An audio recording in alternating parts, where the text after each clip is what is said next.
បាទនេះគឺជាតារាង Excel ដែលយើងអាច search ក៏បានបាទឧទាហរណ៍ខ្ញុំទៅឈ្មោះណាមួយវានឹង search ទៅរកឈ្មោះហ្នឹងឬក៏ថាយើង drop down list មកក៏បានដែរបាទទៅរកឈ្មោះណាមួយវានឹង load ឈ្មោះហ្នឹងមកឲ្យដូចគ្នាបាទចំនួននេះគ្នាយើងសួរខ្ញុំនៅក្នុង comment ប៉ុន្តែខ្ញុំទៅរក comment ហ្នឹងអត់ឃើញបាទអញ្ចឹងក៏យើងអាចធ្វើបានទាំង search បាទទាំង sort អីនៅក្នុង Excel គឺយើងធ្វើបានទាំងអស់បាទកន្លែងហ្នឹងហើយមិនដល់កម្រិតធ្ងន់នេះយើងអាចទៅសេជាលក្ខណៈធម្មតាប្រើរបបមុនធម្មតាណាបាទអញ្ចឹងយើងអាចចាប់ផ្ដើមមើលទៅបាទមួយមិនជាច្រើនប្រហែលទេណាអញ្ចឹងដំបូងបំផុតគឺយើងត្រូវតែមាន sheet ណាមួយដែលមានតន័យឈ្មោះណាបាទជាឈ្មោះដើមបាទបែបនេះ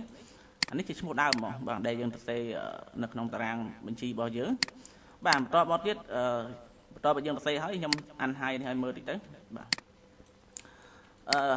អញ្ចឹងគឺយើងប្រើរូបមន្តបាទគឺយើងទាញយកតន័យពីក្នុងតារាងណាមួយនេះគឺជាអ្វីដែលខ្ញុំបានទាញមកទាញហ្នឹងគឺថាប្រសិនបើខ្ញុំលុបនេះចេញគឺវាអត់ស្គាល់ណាដល់តែខ្ញុំលុបនេះចេញវិញបាទអញ្ចឹងកន្លែងនេះគឺវាសូន្យទាំងអស់ហើយដោយសារតន័យហ្នឹងគឺតន័យនៅក្នុង sheet ទីបាទ14អ្វីដែលខ្ញុំឆ្លគឺ sheet ទី13អញ្ចឹងខ្ញុំដាក់សញ្ញាស្មើមកបាទសញ្ញាស្មើខ្ញុំទៅចាប់យកតន័យពី sheet ទី14មកចាប់មួយក៏បានចាប់ទាំងអស់ហ្នឹងក៏បានបាទឬក៏ថាយើងចាប់ហើយយើងចង់ទាញតាមក្រោយហ្នឹងក៏បានដែរអត់បញ្ហាណាបាទតបមក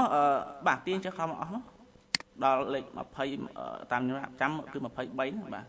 យើងរៀនស្គាល់អាតារាងនឹងអស់ទៅអញ្ចឹងតើណៃវានឹងរត់មកដល់ខ្លួនឯងបាទតបមកបន្ទាប់ពីយើងហើយបាទបន្ទាប់ពីតណៃរត់ហើយយើងកំណត់សម្គាល់ថាយើងឈរទៅលើ sheet ណាមួយបាទហើយនឹងបាទ cell ណាមួយបាទ cell នេះគឺ E4 បាទអញ្ចឹងគឺយើងចាប់ដើមសរសេររូបមន្តនៅក្នុងណាបាទរូបមន្តនៅក្នុងបាទយើងចាប់ដើមពីសញ្ញាស្មើនៅកន្លែងនេះមកបាទសញ្ញាស្មើបាទស្មើ filter បាទ filter ហើយវានឹងចាប់យក array អញ្ចឹង array ពីណាមកគឺ array នៅឈ្មោះរបស់យើងនេះកន្លែងនេះបាទទាញទាំងអស់ហ្នឹងមកបាទតបមកទៀតបាទយើងក្បៀសវាមួយមកវាយើងដាក់ list ហ្នឹងក៏វាចាប់តន័យខាងឆ្វេងបាទឆ្វេងប្រវែងណាហើយកន្លែងនេះបើសិនបើយើងយកឈ្មោះចកលគឺយើងចាប់ឈ្មោះមកហើយបើសិនបើយើងយក ID ចកលគឺយើងចាប់ ID មកណាបាទតបមកទៀតក្បៀសមួយទៀតមក len បាទ len ហ្នឹងគឺយក A2 ហ្នឹងគឺកន្លែងដែលយើង search បាទ A2 គឺកន្លែងនេះណាបាទ A2 បាទយើងទៅចាប់យកកន្លែងនេះអញ្ចឹងយើងបិទវងកញ្ចក់2ដងមកបាទស្មើនឹង A2 ដូចគ្នាបាទ A2 ដូចគ្នាតទៅទៀតបើយើងក្បៀសហើយយើងដាក់ថាណាន់ហ្នឹងគឺការពារថាបើសិនបើវា error វានឹងលុបណាន់មកហ្នឹងបាទមានប៉ុណ្ណឹង interpret អញ្ចឹងយើងឃើញតន័យហ្នឹងមកអញ្ចឹងបើនៅពេលតន័យមកយើងអាច search បានហើយ search បាទ search បាទរកថាបាទជា row cell អញ្ចឹងមកបាទ enter វានឹងចាប់តន័យតែឈ្មោះហ្នឹងមកទេហើយបើយើងលុបវានឹង load តន័យទាំងអស់មកវិញបាទ load ពេចអញ្ចឹងវានឹង load តែឈ្មោះហ្នឹងមកទេ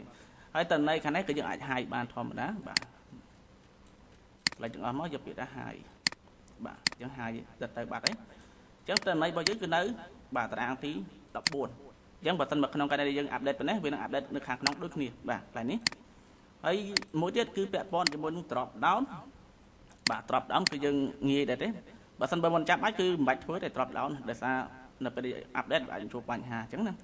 តែបើសិនយើងចង់ធ្វើអូខេយើងចូលក្នុង data បាទរកមកពាក្យ data ហើយរកពាក្យ data validation